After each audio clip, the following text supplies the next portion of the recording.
Hi, I'm Elena, a functional nutritionist and gut health practitioner. Through personal experience, it has become my life's purpose to help others radiate their light through wellness. I want to help you evade burnout, revitalize your energy, boost your mood, and calm your mind so that you can have a strong presence with loved ones, increase your confidence, and enjoy life to the full.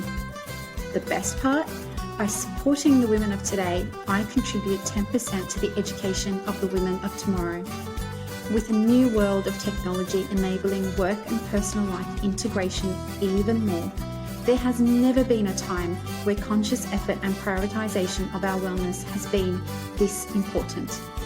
That's why I'm committed to support you in your gut and wellness makeover. With dedication and can-do attitude, anything is possible. So let's dive in.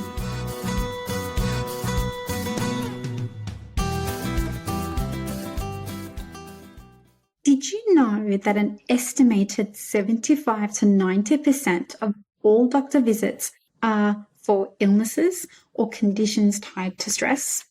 Isn't that interesting? Now, you may have heard me mention many times on podcast episodes or on my Instagram posts that stress is the number one culprit to gut health issues. It's also the number one culprit for a lot of other health issues.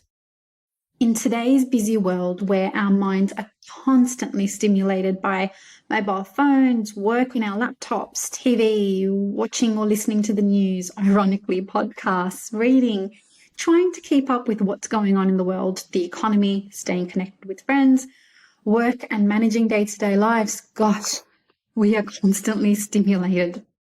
But today, I want to add a different perspective and talk to you about the real versus perceived stress and provide you some practical tips on what can help you with stress. First, let's start with what is stress? It's basically any type of mental or emotional factor that causes tension in the body and initiates the body's fight or flight response. You may have heard of this many times before. Now, there are two main forms of stress, mental and physical. Mental being the psychological experiences of distress, how a person perceives their internal or external environment. It can be negative thoughts, worry, anxiety, or overwhelm of emotions. Physical refers to the physiological distress that originates in the body, which can include food intolerances, toxins, pollutants, intense workouts, poor sleep, and childbirth. Now, in a fight or flight mode, the entire body is mobilized to respond to danger.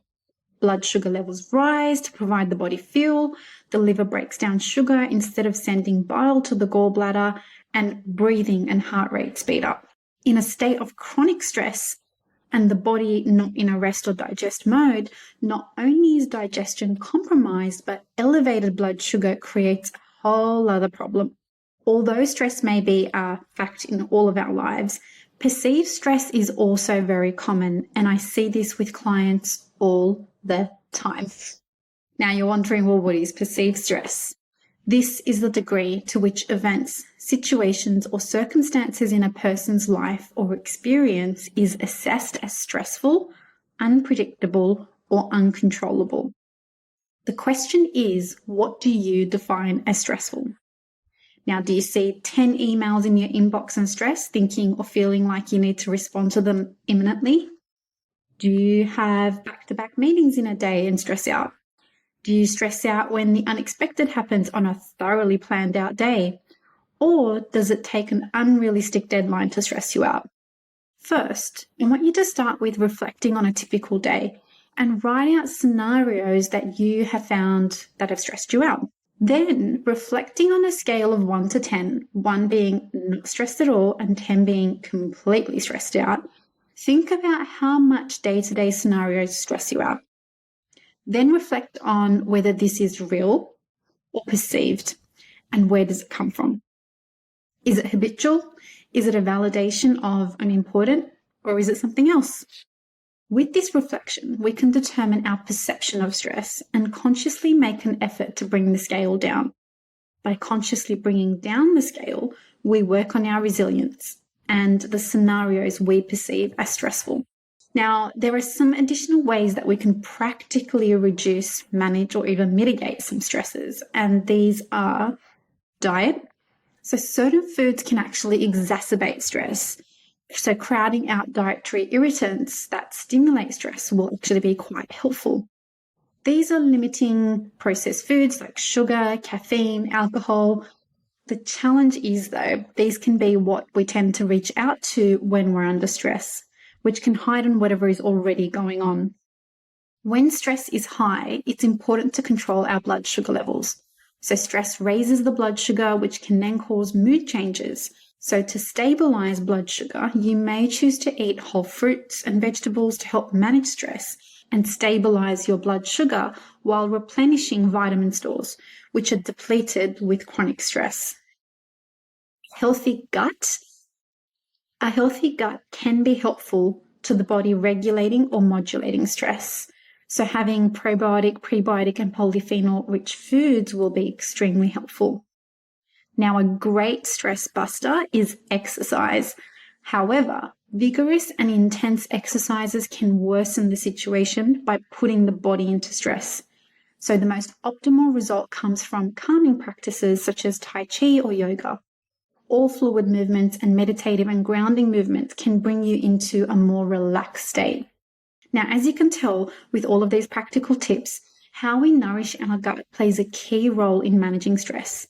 And I have created a 5-day breakfast recipe download for you. Head to wellnesswithelena.com/podcast and download the Gut Healthy Quick Brekkie recipes that is completely free. I've shared the link in the description of this episode. Now, if you want to create balance and revamp your energy so that you are your best self with loved ones, then save your spot for my free masterclass where I cover the strategy that will help you get there. The link again is in the description of this podcast episode. Thank you all so much for listening and have a gut healthy and wellness week. Thank you for taking the time and tuning in to today's podcast episode. To get a notification for when the next episode is available, hit subscribe. I hope you all have a healthy gut and wellness week.